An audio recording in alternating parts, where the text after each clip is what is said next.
할렐루야. 반갑습니다. 성도 여러분. 오늘 또 한 주간이 시작되는 월요일 아침인데 하나님의 말씀으로 한 주간을 시작하기를 원하시는 성도 여러분들에게 말씀의 은혜로 인도해 주시는 복된 한 주간 되시기를 우리 주님의 이름으로 축복합니다.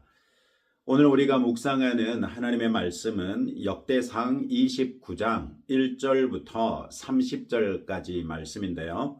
역대상의 마지막 장입니다. 오늘의 성경에서 우리는 다윗과 백성이 성전 건축을 위하여 기꺼이 헌신하는 것과 솔로몬이 왕위에 오르는 것을 확인할 수 있습니다. 오늘의 성경 1절부터 9절에서는 다윗은 솔선수범하여 하나님의 성전 건축을 위한 금과 은을 내어놓습니다. 다윗은 왕으로 재직하는 중에 여호와의 성전 건축을 위하여 금, 은, 놋, 철, 목재, 마노, 검은 보석, 석재, 기타 모든 종류의 보석과 옥돌 등을 상상을 초월할 정도로 모았습니다. 이런 내용은 이미 살핀 바 있는 역대상 22장에서 자세하게 소개되어 있습니다. 22장 14절 이하에 보면 왕으로서 국정과제로 여겼던 성전 건축을 위해 모았던 것이 금이 10만 달란트, 은이 100만 달란트, 놋과 철은 무게를 달 수 없을 만큼 심히 많이 준비했고 레바논으로부터 해운으로 가져온 백향목과 석재도 넉넉하게 준비했었습니다. 다윗은 이 모든 것을 솔로몬에게 알리면서 담대하게 일어서 성전 건축을 착수하라고 22장에서 당부했던 적이 있습니다. 오늘의 성경은 그것으로도 부족해서 다윗이 자기 사유재산 중에서도 금을 3,000달란트, 수는 7,000달란트를 더 헌물하여 성전 벽에 입히고 금은 그릇을 만드는 데 사용할 수 있도록 장인들의 손에 맡기겠다고 말합니다. 다윗의 솔선수범에 도전을 받았던 이스라엘 모든 가문의 지도자들과 모든 지파의 지도자들, 또 천부장과 백부장, 기타 왕의 신하들도 자원하여 성전 건축을 위한 헌신에 나섭니다. 그들이 드린 것은 오늘의 성경 7절에 기록된 것처럼 금 5,000달란트, 또 금 1만 다릭, 은 1만 달란트, 놋 18,000달란트, 철 10만 달란트, 기타 보석 등등이었습니다. 이상에서 확인할 수 있었던 것처럼 다윗 왕이 국가 차원에서 드린 모든 것과 왕의 사유재산에서 드린 모든 것, 그리고 백성의 지도자들이 드린 것들을 모두 합하면 다음과 같습니다. 금은 총 10만 8천 달란트 더하기 1만 다릭입니다. 다릭은 주전 6세기경부터 통용되던 페르시아 제국의 금화로 그 무게는 8.3g 혹은 8.4g 정도였습니다. 이것이 유대인들 사이에 통용되던 1세겔에 가까운 무게입니다. 따라서 금 1만 다릭은 그냥 1만 세겔로 보셔도 문제가 없을 것입니다. 한 달란트는 당시에 3천 세겔이었으니까 금 1만 다릭은 약 3.3 달란트가 되겠습니다. 그렇다면 금은 총 10만 8천 3달란트 정도 되고, 이것을 오늘날 통용되는 킬로그램으로 환산해 보면 1달란트가 34kg 정도 되니까 총 367만 2,102kg입니다. 톤으로 바꾸면 3,672톤이나 되는 어마어마한 양의 금입니다. 참고로 한국무역협회가 최근 발표한 가장 최근 우리나라 금 보유량, 그러니까 한국은행이 보유하고 있는 금 보유량이 104.4톤입니다. 다윗 왕 때 성전 건축을 위해 드린 금이 3,672톤인데 이것은 우리나라 현재 금 보유량의 35배를 훌쩍 넘는 양이고요. 미국이 미국의 연방준비은행이 보유하고 있는 금 보유량이 8,133.5톤입니다. 그리고 2위에 오른 독일이 가지고 있는 양이 3,370톤입니다. 그러니까 다윗이 성전 건축을 위해 들였던 금만 해도 오늘날 전 세계 중앙은행의 금 보유량 중 미국에 이어서 2위에 해당하는 상상을 초월하는 양입니다. 이것을 오늘 시세로 환산해 보면 606조 가까이 되고요. 이것은 금년 우리나라 예산의 4분의 3 정도에 해당하는 어마어마한 양을 다윗과 그의 백성이 성전 건축을 위해 드렸다는 것입니다. 금만 해서 그렇습니다. 은은 총 101만 7천 달란트이니까 이것도 킬로그램으로 환산해 보면 3,457만 8천 킬로그램, 무려 34,578톤이나 됩니다. 기타 놋과 철과 목재, 석재, 보석류는 그 중량을 잴 수 없을 정도로 많이 모았다고 보고하고 있습니다. 참고로 지금까지 우리가 살핀 역대기 성경은 바벨론 포로에서 돌아온 이스라엘 자손들이 이스라엘 공동체를 재건할 것을 독려하기 위해서 기록된 성경이라는 것을 생각해 보시기 바랍니다. 그렇다면 지금까지 계산해 본 다윗 때 성전 건축에 사용된 금과 은의 분량이 포로에서 돌아온 당시 이스라엘 백성에게 어떤 의미를 가졌는지도 한 번쯤 생각해 봄직하지요. 에스라서 2장 69절 말씀해 보시면 바빌론에서 돌아온 이스라엘 백성이 성전 재건을 위해 드린 제물에 대해서 이렇게 말하고 있습니다. 힘 잘하는 대로 공사하는 금고에 드리니 금이 6만 1천 다리기요 은이 5천 만에요 제사장의 옷이 100벌이었더라. 1다리기 1세겔이고 1달란트가 3,000세겔이었기 때문에 당시 이스라엘 귀환자들이 드린 금은 달란트로 바꾸면 고작 20.3달란트에 지나지 않습니다. 이것은 다윗 때 드린 금과 비교해 보면 5,320분의 1 정도밖에 지나지 않아서 다윗 때로 보면 그야말로 무시해도 될 수준이다, 이렇게 얘기할 수 있죠. 그러니 솔로몬 성전의 영광을 본 적이 있었던 늙은 세대들이 재건된 스룹바벨 성전을 보면서 그 초라한 모습 때문에 눈물을 흘릴 수밖에 없었던 기록이 이해가 되지요. 이런 사실은 아이러니하게도 역대기의 독자들인 귀환자들에게는 새로운 소망이 되기도 했을 것입니다. 그들은 자신들이 돌아와 재건해야 했던 이스라엘과는 비교할 수도 없이 호화롭고 광대했던 페르시아 제국의 부와 영광을 경험했던 사람들입니다. 그랬던 사람들에게 다윗 때 이스라엘 사람들이 성전 건축을 위해 드린 것들만 해도 그 당시 이스라엘이 얼마나 강대했었는지를 충분히 상상할 수 있게 해 주었기 때문입니다. 결국 역대기 기자가 다윗 당시 성전 건축을 위해 드린 금은을 이렇게 구체적인 수치로 밝히고 있는 이유는 페르시아 제국의 부와 영광을 경험했던 세대들에게 그들이 여호와 하나님 중심으로 이스라엘을 재건하기만 하면 그들이 경험했던 페르시아 제국보다도 탁월하고 부와 영광이 넘치는 나라가 될 수 있다는 소망을 제시했던 것이죠. 우리에게는 어떤 메시지가 있습니까?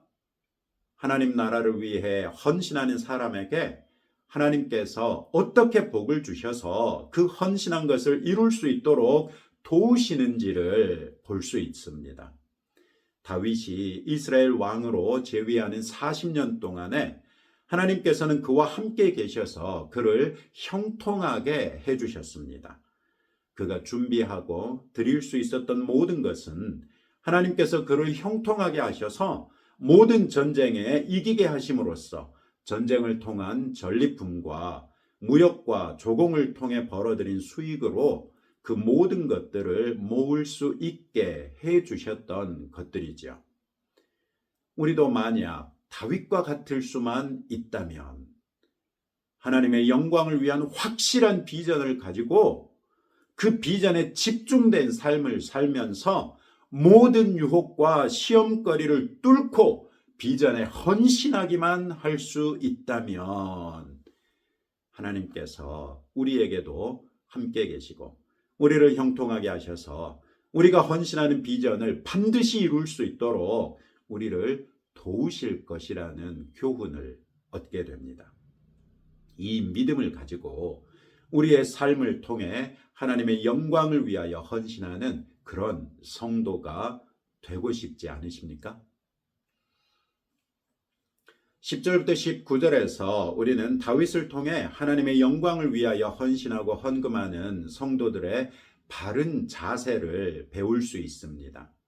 11절과 12절에서 다윗은 하나님이 어떤 분이신지를 아뢰입니다. 여호와여, 위대하심과 권능과 영광과 승리와 위엄이 다 주께 속하였사오니 천지에 있는 것이 다 주의 것이로소이다. 여호와여, 주권도 주께 속하였사오니 주는 높으사 만물의 머리이심이니이다. 부와 귀가 주께로 말미암고 또 주는 만물의 주제가 되사 손에 권세와 능력이 있사오니 모든 사람을 크게 하심과 강하게 하심이 주의 손에 있나이다. 다윗이 하나님을 어떻게 인식하고 있는가를 분명하게 보여주는 말이죠. 다윗에게 있어서 하나님은 유일하신 참 하나님으로서 만유의 주제이시며 모든 사람의 인생에 관여하시는 그런 하나님이셨습니다. 그렇게 하나님에 대한 인식을 밝힌 다음에 다윗은 13절부터 16절에서 자신과 이스라엘 백성은 하나님의 영광을 위하여 무엇이라도 하는 것을 감당할 수 없을 정도로 비천한 자들인데 하나님께서 자신과 백성을 택하시고 복 주셔서 주의 영화로운 이름을 찬양하고 성전을 지을 수 있도록 모든 것을 비축할 수 있게 해주셨다고 아뢰입니다. 그런 다음 17절부터 19절에서 자신들의 정직한 마음을 감찰하시고 기뻐하시거든 자신들이 드린 물질을 기쁘게 받으시는 한편 자기 아들 솔로몬이 성전을 지을 수 있도록 정성된 마음을 솔로몬에게 주십시오. 이렇게 간구하지요. 한마디 한마디에서 다윗의 진정성이 드러납니다. 우리 역시도 하나님의 영광을 위하여 우리가 할 수 있는 무엇이라도 하기를 바라지 않습니까? 또 그것을 위하여 비록 우리가 수고하여 벌어들인 것이라도 그것조차도 하나님의 은혜로 알고 기꺼이 헌금하고 있지 않습니까? 그런 우리에게 다윗은 훌륭한 귀감이 됩니다. 우리가 드리는 것들로 인해 자칫 교만해질 수 있는데 다윗은 앞에서 말한 것처럼 우리로서는 상상할 수도 없고 몇 번 죽다 살아도 드릴 수 없을 정도의 엄청난 재물을 하나님께 드리면서도 결코 하나님 앞에 교만하지 않습니다. 오히려 자신의 무가치함을 아뢰므로써 무가치한 자신이 그토록 엄청난 것을 하나님의 영광을 위하여 드릴 수 있게 된 것이 다 주의 은혜임을 강조합니다. 그렇게 다윗은 하나님을 높였던 것이지요. 또 다윗은 자신이 드린 것이 기쁨과 자원하는 심령으로 드린 것을 하나님께서 감찰하실 것이라는 것도 알고 있습니다. 그러면서 하나님께서 기쁘게 받으시되 자신들이 드린 물질로서 하나님의 일이 이루어질 수 있도록 간구하고 있죠. 우리가 헌금을 드리는 태도를 다윗의 태도에 견주어서 점검해 봅시다. 그리고 바로잡읍시다. 바울도 고린도전서 15장 10절에서 고백했던 것처럼 내가 나된 것은 하나님의 은혜로 된 것이니 잠깐 중략하고요. 끝부분에 가면 내가 한 것이 아니요 오직 나와 함께 하신 하나님의 은혜로다. 이렇게 고백하지 않았습니까? 이 고백과 같은 삶을 살았던 바울과 또 다윗처럼 우리 역시 나의 나됨이 다 주의 은혜이니 주의 영광을 위하여 내 삶도 드리는 자세로 하나님과 하나님의 나라를 위하여 헌신하시는 성도들이 되십시다. 이어서 20절부터 22절에서 다윗은 온 회중과 함께 여호와 하나님께 제사를 드립니다. 숫송아지 1000마리, 순양 1000마리, 어린 양 1000마리를 하나님께 번제로 드리고 또 전제도 별도로 드립니다. 그 외에도 다윗은 온 이스라엘을 위하여 풍성한 제물을 드려서 화목제를 올리고 그 화목제의 제물들의 고기들을 음식물들을 여호와 앞에서 함께 먹으며 마시며 주 안에서 큰 기쁨의 축제를 벌입니다. 그리고 바로 그 자리에서 22절에 보시면 다윗의 아들 솔로몬을 다시 왕으로 삼아 기름을 부어 여호와께 돌려 주권자가 되게 하고 사독에게도 기름을 부어 제사장이 되게 하니라. 이렇게 마무리합니다. 이것은 백성들이 다윗의 당부를 받아들여서 솔로몬과 함께 성전을 건축하겠다는 백성의 공동체적 헌신의 표현이 되는 것이지요. 그 결과가 23절부터 25절이었습니다. 솔로몬이 여호와께서 주신 왕위에 앉아 아버지 다윗을 이어 왕이 되어 형통하니 온 이스라엘이 그의 명령에 순종하며 모든 방백과 용사와 다윗 왕의 여러 아들들이 솔로몬 왕에게 복종하니 여호와께서 솔로몬을 모든 이스라엘의 목전에서 심히 크게 하시고 또 왕의 위엄을 그에게 주사 그전 이스라엘의 모든 왕보다 뛰어나게 하셨더라. 아멘. 결국 다윗 왕의 정직한 헌신을 하나님께서 귀하게 여기셔서 그의 아들 솔로몬을 영화롭게 하셨다고 한 것이나 다름없죠. 또 열왕기서와 역대기서에서 반복해서 알 수 있는 것처럼 유다의 왕들에게 하나님께서 일관되게 은혜로서 오래 참으시는 이유가 다윗을 생각했기 때문이었잖아요. 우리도 이런 어른이요 선조가 될 수 있기를 노력해 보지 않겠습니까? 우리가 하나님을 정직하게 섬기면서 끝까지 우리의 중심을 하나님에게서 이탈시키지 않는 그런 성도가 됩시다. 우리의 중심을 보시는 하나님께서 어찌 우리로 인하여 다윗과 같은 기쁨을 누리지 못하시겠습니까? 더욱이 우리에게는 다윗에게도 허락되어 있지 않는 성령 하나님까지 우리 안에 영원토록 함께하게 하지 않으셨습니까? 우리 자녀와 후손들이 우리 때문에 천대에 이르도록 복받는 가정 또 그 가문이 될 수 있도록 그 시작을 여는 부모요 조상이 되어 봅시다. 할렐루야. 마지막 26절로 30절은 다윗에 관한 이 모든 기록들이 선지자 사무엘, 나단, 갓 등의 글에 다 기록되어 있다는 것이고 그가 왕이 된 것과 그의 권세와 그가 왕으로 통치하는 기간 이스라엘 주변 모든 나라의 역사 또한 다 기록되어 있다고 말합니다. 즉 역대기의 기록 내용이 역사성이 있다는 것을 주장하는 것이죠. 이것은 바벨론에서 돌아와서 거의 맨 땅에서 새 출발해야 했던 이스라엘의 귀환자들 뿐만 아니라 오늘날 우리에게까지 다윗과 같은 사람이 될 수 있다는 도전을 던져줍니다. 허구가 아니라 사실이라면 다윗이 그렇게 할 수 있었다면 우리도 할 수 있지 않겠는가 하는 도전을 준다는 말입니다. 역사적인 사실이기 때문에 돌이킬 수 없으며 취소될 수 없는 다윗과 그의 하나님을 향한 사랑의 헌신, 이것은 충분히 본받을 만하지 않습니까? 오늘도 이런 말씀을 붙들고 다음과 같이 함께 기도합시다. 다윗처럼 하나님을 정직하게 섬기고 모든 시험과 고난을 뚫고 하나님만을 소망하는 성도가 되도록, 다윗처럼 내가 정직하고 기쁘게 하나님을 섬김으로 하나님의 복이 나와 내 자녀와 후손들에게까지 미치도록, 하나님의 영광을 위하여 헌신한 일을 이룰 때까지 하나님께서 함께 하시며 형통하게 해주셔서 그 일을 마칠 수 있게 될 것이라는 것을 믿고 충성하도록, 또 우리 나라를 위해서 함께 기도하겠습니다. 하나님 아버지 감사합니다. 역대기 상을 통하여 하나님께서 얼마나 다윗을 사랑할 수밖에 없는지를 다윗이 헌신된 삶을 살았던 것을 통해 확인할 수 있었습니다.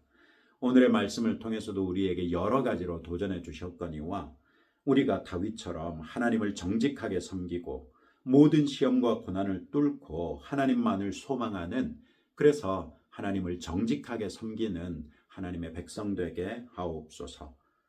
다윗처럼 우리가 정직하고 기쁘게 하나님을 섬김으로 하나님의 복이 나와 내 자녀와 우리 후손들에게까지 영원토록 미치게 하는 그 첫 번째 출발점이 될 수 있도록 우리 각 사람들을 복 주시기 원합니다. 하나님의 영광을 위하여 헌신한 일을 이룰 때까지 하나님께서 우리와 함께 하시며 형통하게 하셔서 마침내 그 일을 이루게 하실 줄로 믿습니다. 이 믿음을 가지고 주께서 우리에게 허락하여 주신 모든 일에 대하여 충성하는 주의 자녀 되게 하옵소서. 주님, 오늘도 우리 나라를 위하여 기도합니다.